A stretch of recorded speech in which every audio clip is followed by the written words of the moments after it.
Bonjour, bonsoir. Alors j'espère que vous allez bien dans un premier temps.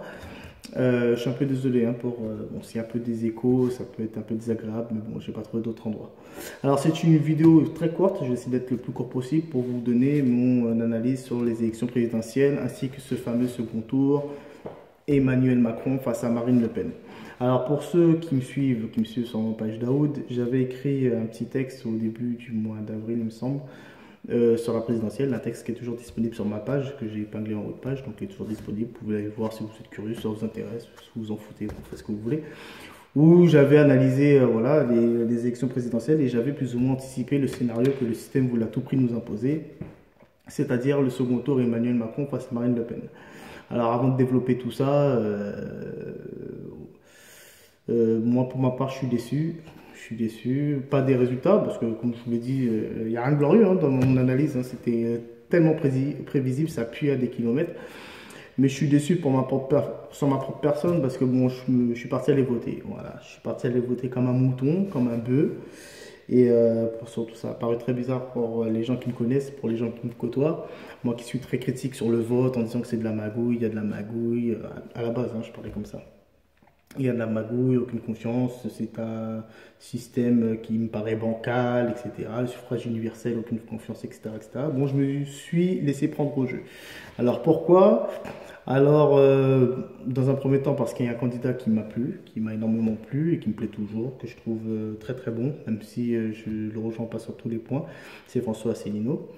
Bon, on n'est pas là pour parler de lui, je ne vais pas dire quels sont les points que je rejoins, les points que je ne rejoins pas, mais bon, dans l'ensemble, c'était le candidat, et ça l'est toujours, même s'il n'est plus dans la course, mais le candidat le plus pertinent sur des sujets très sérieux, qui est, bon, en l'occurrence, les grandes lignes de son programme, qui est la sortie de l'UE, la sortie de l'OTAN, etc., etc. Pour moi, c'était les lignes les plus importantes, les plus sensées, les plus sérieuses, surtout dans ces moments de crise et dans ces moments où bon, on n'est pas à l'abri de se manger des missiles dans la gueule. Hein. Donc voilà, et puis pour ceux qui aussi qui suivent ma page, vous avez bien pu remarquer que c'est un candidat que je suivais beaucoup parce que c'est quelqu'un que j'ai beaucoup relayé, ses meetings, ainsi que ses conférences, c'est quelqu'un qui est très pointilleux, très sérieux, avec beaucoup d'expérience. Bon, je crois qu'il me semble à 59 ans, donc il a un parcours très riche. Donc voilà, je trouve très pertinent. Bon, je me suis laissé prendre, je me dis c'est la première fois qu'il y a quelqu'un qui me voilà, enfin, il me parlait, quoi. Je le trouvais très très bon. Je me suis dit, ce serait une aubaine s'il serait président de la République, même si, bon, il y avait très peu de chances qu'il y arrive. Bon, on n'est pas là pour parler de François Asselineau, mais bon, j'ai été déçu ensuite par les résultats parce qu'il me semble qu'il a fait moins de 1%, 0,9%, bon, c'est très très faible. On s'attendait à plus, donc je pense que toute la sphère de l'UPR, tout son parti politique est un peu très déçu, mais bon, je pense que rien n'est perdu. Je pense que même qu'il a gagné d'une certaine manière. Il était inconnu il y a moins de 2 mois. Et puis il a réussi à faire son nom. Il a réussi à mettre le sujet de la sortie de l'UE un peu au cœur du débat, je pense. Ça va obliger à certaines personnes, notamment Marine Le Pen, à affirmer ses positions sur la sortie de l'UE. Est-ce qu'elle veut vraiment sortir ou pas, vu qu'elle reste un peu ambiguë. Et donc voilà. Bon, voilà. Donc voilà, François Asselineau m'a donné envie d'aller voter. Et aussi le fait que les grands médias mainstream s'étaient trompés lorsque, vous vous rappelez, pour la présidentielle aux States, où tous les médias, toutes les journalopes, tous ces bouseux, ces moutons, bon, bref, tous ces vendus, ont crié oui, à Hillary Clinton, oui, elle va gagner, c'est sûr et certain. Et le fait que enfin, qu'ils sont tous prêts à contre-pied, comme vraiment BFM notamment, je me suis dit, oh, peut-être que le peuple, peut-être qu'il y a quelque chose à faire, peut-être on ne sait pas, hein, peut-être que voilà. Le Brexit aussi, qui a pris tous les journalopes à contre-pied. Excusez-moi, ça m'a donné de l'espoir et bon, je me suis laissé prendre au jeu, je suis parti aller voter. Voilà. Et puis, ben voilà, qu'est-ce que ça s'aperçoit? Ben, c'est exactement le scénario que pas mal de gens avaient prédit, c'est-à-dire Emmanuel Macron face à Marine Le Pen. Alors, on a tous remarqué, je pense, la surmédiatisation, le matraquage médiatique que les journalistes, qui sont censés être objectifs et neutres, hein, de base. Je crois que c'est l'une des premières qualités qu'on cherche à un journaliste. On a vu un Macron partout. Macron ceci, Macron le changement, Macron est jeune, Macron est beau, Macron. C'est comme ça qu'on nous l'a vendu, hein, parce que il n'y avait pas trop d'autres, il y avait pas d'autres arguments, on va dire. Il n'a pas vraiment de campagne. Pour ceux qui sont un peu intéressés, qui ont un peu jeté un coup d'œil, c'est ultra vite, c'est très creux. Ses meetings, il a fait des flops. Pas tous, hein, mais notamment je pense à celui à La Réunion, les boards qu'il a pu faire à Marseille. Euh, voilà, et puis toutes les autres boards, hein. On peut les citer. À Marseille, il est arrivé, il a voulu citer, il a voulu se la jouer jeunes. Il a parlé d'Ayam. Je ne sais pas pourquoi, pour un programme politique. Bon, il s'est dit peut-être qu'Ayam, il va récupérer les jeunes, je sais pas quoi. Et encore, quoique, c'est un ancien groupe de rap. Et il a dit oui, nous sommes tous nés sous la même étoile. Ouais, une bourde fatale, vu que c'est un grand classique du répertoire d'Ayam. Et justement, le son disait nous sommes pas nés sur la même étoile, pour ceux qui connaissent. Ou c'est un son, pour ceux qui se rappellent, où Shuriken et Akhenaton comparaient voilà, les inégalités des classes sociales, pourquoi vous avez ça et moi j'ai pas ça, pourquoi lui il a ça, pourquoi moi c'est ça, etc. etc. Bon, une bourde, et notamment la bourde où il parlait d'une personne expatriée, il me semble, j'ai oublié la phrase, expatriée en Guadeloupe. Moi, en tant que bon Guadeloupéen, ça m'a un peu piqué. Et on a très bien vu aussi l'estime qu'il avait pour les dom-toms. La Guyane est une île. Bon, bref, des bourdes et des bourdes. Et des bourdes et rien d'autre, hein, des bourdes. Et puis, bon, voilà, c'est le changement, c'est la fraîcheur, c'est la jeunesse. C'est pathétique. Et c'est lui qui est censé tenir le pays. Donc, alors, pour maintenant, on va un peu commencer. Je ne sais pas si vous avez vu, après sa qualification, c'est comme ça, le fait qu'il ait été élu, qu'il soit passé pour le second tour. Bon, il a déjà sabré le champagne, il sait comment ça fonctionne, le système, il sait, il y a des automatismes, il sait qu'il n'est pas con, enfin, il est con à moitié, mais j'ai envie de dire, il n'est pas totalement con. Et il a compris qu'il a 90% de chances de gagner. Pour moi, je pense. Il y en a qui sont un peu sceptiques, mais moi, je pense qu'il a beaucoup plus de chances de gagner que de perdre. Mais il peut perdre, on ne sait jamais. Bon, il est déjà parti aller sabrer le champagne. Et, qu'est-ce que je veux dire? Et les soutiens qu'il y a derrière lui en disent non, hein. Ça en dit long sur ce qu'il est, sur son idéologie, sur ce qu'il défend, sur vers quoi il veut nous mener. Derrière lui, il y a Manuel Valls. Manuel Valls, bon, on va pas parler de lui, hein, on n'est pas obligé. Pas obligé. François Hollande, la personne sur qui on a vomi pendant son quinquennat, je pense que c'est la personne qui a fait le plus mauvais quinquennat de l'histoire. Et septennat y compris, hein, je veux dire, c'est le plus mauvais président que la France ait eu, je pense. Bilan catastrophique. Tous ces gens-là soutiennent Macron, mais le peuple veut quand même voter Macron. Je ne sais pas, hein, il y a peut-être une raison, alors je réfléchis. Alors il y a Cohn-Bendit aussi qui est derrière Macron. Alors Cohn-Bendit, pour ceux qui ne connaissent pas, c'est, vous voyez, toute la flopée des gens qui sont arrivés. Vous voyez, l'époque mai 68, on arrivait avec des idées un peu ultra-libertaires,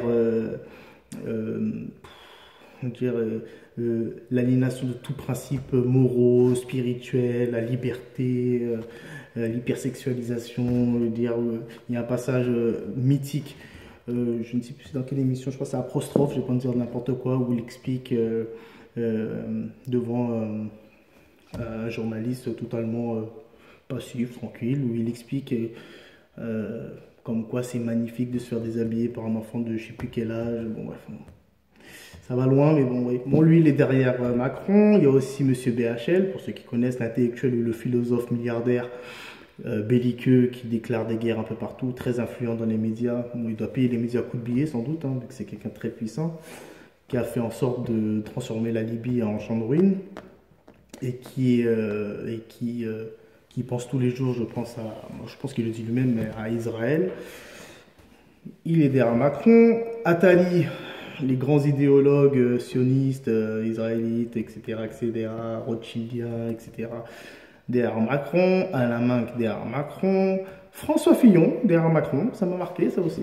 Pour montrer l'escroquerie de la chose. François Fillon qui défend, bon, son postulat de départ, François Fillon, c'est la France, bon, même c'est un capitaliste, mais la France, elle est traditionnaliste, c'est des valeurs chrétiennes. Enfin, du moins, c'est ce qu'il essaie c'est ce qu'il défend. En tout cas, c'est ce qu'il donne, il donne l'impression. Pour ceux qui ont analysé l'affaire Fillon, je ne sais pas si c'est assez, c'est très significatif, ça veut tout dire, mais vous avez remarqué que les casseroles sont sorties dès qu'il a commencé à s'affirmer sur la manif pour tous. Et toutes les choses qui relèvent un peu des principes sacrés, le système n'a pas trop ça, on lui a pété les jambes direct. On a fait, ah bon, tu veux nous parler de principes, de religion, tout ça c'est pas nos valeurs à nous, hein. Nous c'est l'argent, il faut que les gens soient totalement névrosés, aliénés, il faut pas qu'il y ait de repères sacrés qui les empêchent de consommer ou d'être des moutons, hein. Tu vois comment tu nous saoules, hein. Ils ont sorti les dossiers, bon, ça l'a grillé totalement. Je vous signale qu'il était déjà prévu en tant que président de la République, hein. Déjà, il était déjà prévu. Bon, bref, on lui a pété les jambes, et lui, non, il va derrière Macron. Pourtant, je trouve plus en adéquation avec Marine Le Pen, hein, et avec les valeurs qu'elle défend. L'indépendance nationale, quoique Fillon, non, il est mondialiste, mais bon. Mais en tout cas, la France, quoi, la France avec ses racines chrétiennes, la France, quoi. Non, il va derrière l'anti-France. Le plus gros mondialiste, Macron, le plus l'anti-France. La France n'a pas de culture, c'est de la bouche de Macron, hein. La France n'a pas de culture, il n'y a que des cultures, il y a beaucoup de cultures, mais il n'y a pas de culture française. La France est un rassemblement de plusieurs cultures, mais la culture française n'existe pas. C'est un non-sens en soi, mais bon, c'est ce qu'il a dit, mais bon, les gens ont voté pour lui. Alors moi, j'essaie de comprendre. Alors je me dis, bon, si les gens ont voté pour lui, c'est quoi? C'est quoi? Alors, bon, hormis les critères, il est beau, il est jeune, c'est le changement, quoique le changement nous a douillé avec ça, hein, ouais, le changement c'est maintenant, François Hollande, bon, on a bien compris, bon, la douille est repassée. Mais je pense que si Macron est président, je pense que c'est un président que nous méritons. Je pense, sans être trop méchant avec le peuple, et j'amalgame pas tout le monde, mais je pense que le peuple c'est pas pour rien que le peuple a voté Macron. Et je pense que c'est des arguments pour voter un président. Enfin, du moins, je pense que c'est totalement cohérent avec les délires d'aujourd'hui. Je veux dire, vous savez, généralement on ne parle pas de tout le monde, mais la plupart des gens, je veux dire, ils n'ont pas d'autres informations alternatives, hein. Je veux dire, ils sortent du boulot, ils sont déjà fatigués, ils ont une vie de famille, ils allument la télé. Ah, t'es là, tu regardes, je sais pas, moi, tu regardes Hanouna, après tu regardes Les Anges, après tu t'intéresses à combien de fois Nabila se refait les seins, combien de fois est-ce que les fesses de Kim Kardashian sont des vrais ou des fausses. Bon, je sais pas, voilà, t'es là, et puis après on te dit Macron c'est le plus beau, il est jeune, il est frais, et c'est le changement. Ça rentre un peu dans ton monde, j'essaie de trouver des solutions. J'essaie de trouver. Et je pense qu'il n'y a que ça. Il n'y a pas de truc sérieux, ça ne prend pas du programme concrètement, vu qu'il n'y en a pas. Donc voilà. Donc nous avons l'anti-France, Macron, le mondialiste Macron, le bankster Macron avec tous ses soutiens que je viens de citer.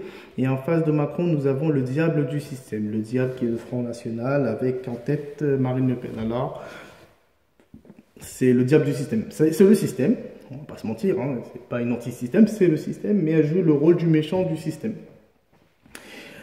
Donc elle va servir, je pense que le but c'est de servir de tremplin pour Macron, pour que les gens courent pour voter contre elle afin que Macron soit président. Alors bon, qu'est-ce que je vais dire sur Marine Le Pen? Pas grand chose. En fait, pour dire la vérité, je préfère quand même Marine Le Pen à Macron. Je la préfère, je vais être honnête. Mais je ne pourrais pas voter non plus pour elle. Ça me ferait chier de mettre un bulletin de vote pour moi. Non, je peux pas. J'aurais peut-être fait, peut-être à la limite, même si c'est de la merde, hein, Marine Le Pen comme Macron. J'aurais peut-être fait si... là, elle a perdu des points, c'est lorsqu'elle a voulu se dédiaboliser son parti en attaquant constamment la communauté musulmane, en faisant croire que la communauté musulmane était le cancer de notre société.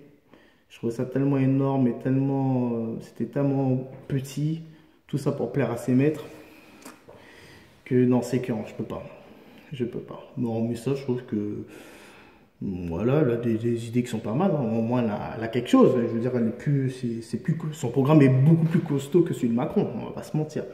Mais je pourrais pas voter pour elle, honnêtement.